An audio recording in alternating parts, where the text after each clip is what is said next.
Hello and welcome to Dad Rocks. Today we're going to take a look at the Hi-Tech Diamond fence for their saw. So this will fit either the 10-inch slab saw or the 6-inch trim saw. I usually use the wide option on the 10-inch and the narrow option on the 6-inch. Use them all the time. They work great. They're a lot more stable than what you can buy from Hi-Tech. So without further ado, let's have a look at this. Okay, first let's look at the print profile. Across the top, you'll see there are three different options of the saw fence: a wide, a medium, and a narrow option. I use the narrow option on the 6-inch trim saw. You can use any of the three options on the 10-inch slab saw. So I personally use the wide option. It's just more stability there.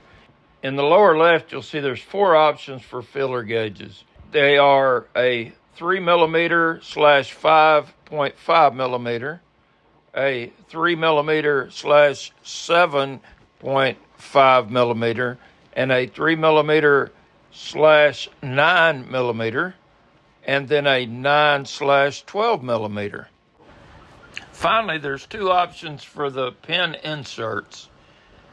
In the bottom row in the center, there is an insert that uses an M5 heat set insert. So this puts brass threads into the insert and it gives you the most strength. I use a thumb screw, or some people call it a wing screw, and of course it'd be an M5. That way I don't need any tools to make the adjustment. So on the bottom row right, there is a pin insert that uses a self-tapping number 10 screw. I use I think a number 10 3/4 is what I recommend on that. And if you do that, I'd get a hex, and I would, that way you can use a nut driver on it or a wrench, and you won't strip out the thread. So there's those two options for the pins. And now we'll look at how to assemble the saw fence. If you're using the number 10 screw, then you'll need to take that after you get rid of the support material. Just take a screw and thread it in.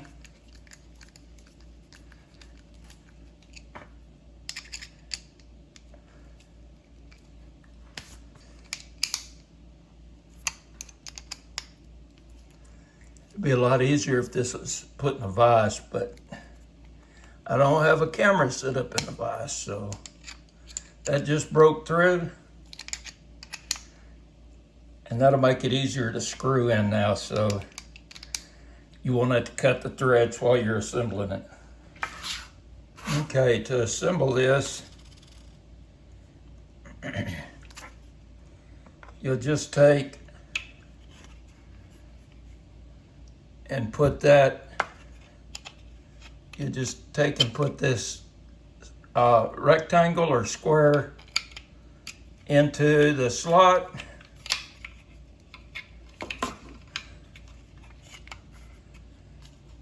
Set your washer on top. Take your screw, and I recommended a 3/4 inch screw. This is, I think, 1.25 inches. And it is right on the edge. It doesn't need to be that long. I'm gonna take this off screen a second to screw it down.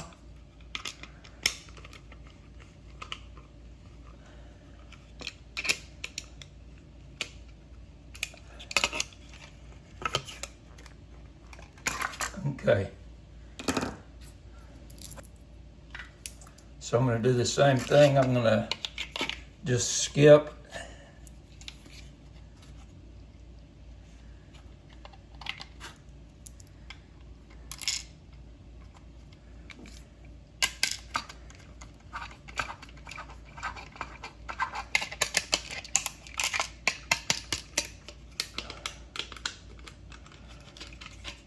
And I'm doing this off screen.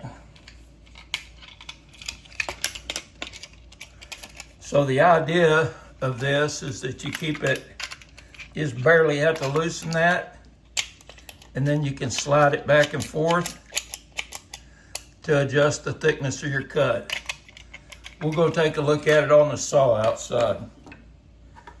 Now here's why I like to use the inserts, is because I don't need a tool. I can just take and turn this wing screw, and this has threaded inserts that that M5 screw is screwing into.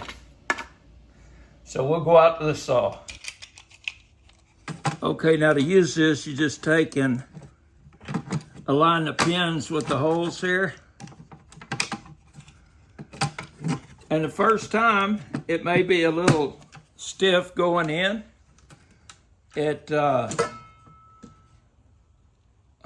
could be. If it is, it's you don't like that, you can go in and take a little sandpaper and sand the ridges off of the pins. But like I had mentioned, I like to use 2 of the feeler gauges, and I'll put one at both ends. And I like to hang this one end out beyond the blade so I can line up the rock going in. But you can see that I've taken this, I put the feeler gauges on both sides, and I am using the one with the number 10 screws on it. And so I had to have a nut driver or a wrench or something. So, and if one end's gonna be tighter than the other, make it the front end.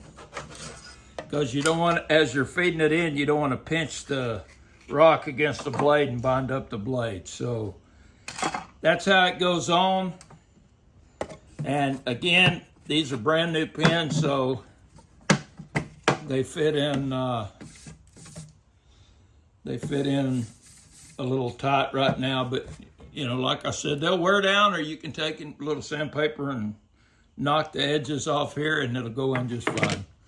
So this stainless top is put out by Currently Rockhounding Fabrication, and I'll put a link to his website in the description. Now you can use any of the fences on the 10-inch saw. I'm not going to adjust this because it's set up for my 6-inch, but you can use either side. And if you did want to put it in that far hole, it doesn't give you much starting out here to get the rock lined up. So I like to keep it, I like to use these 3 and have it extend, like I said, out beyond the blade. So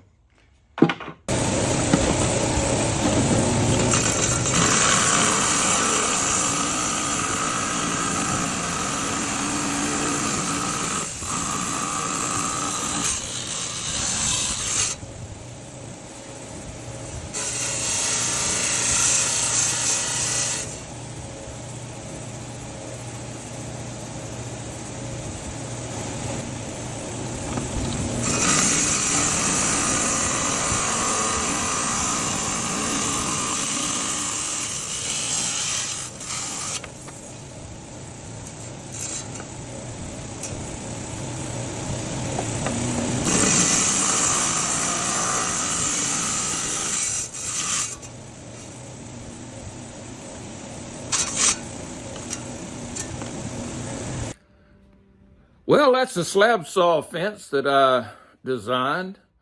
It's, again, for the Hi-Tech 6-inch and 10-inch saws. I make these available free of charge for personal use on the makerworld site, and I'll put a link in the description. But thanks for joining me today. And if you like the video, be sure and give it a thumbs up. If you want to see more content like this, be sure and subscribe to the channel. And you can click the bell to get notifications when I post a new video. Again, I appreciate you stopping by today. And take care, and we'll catch you at the next one.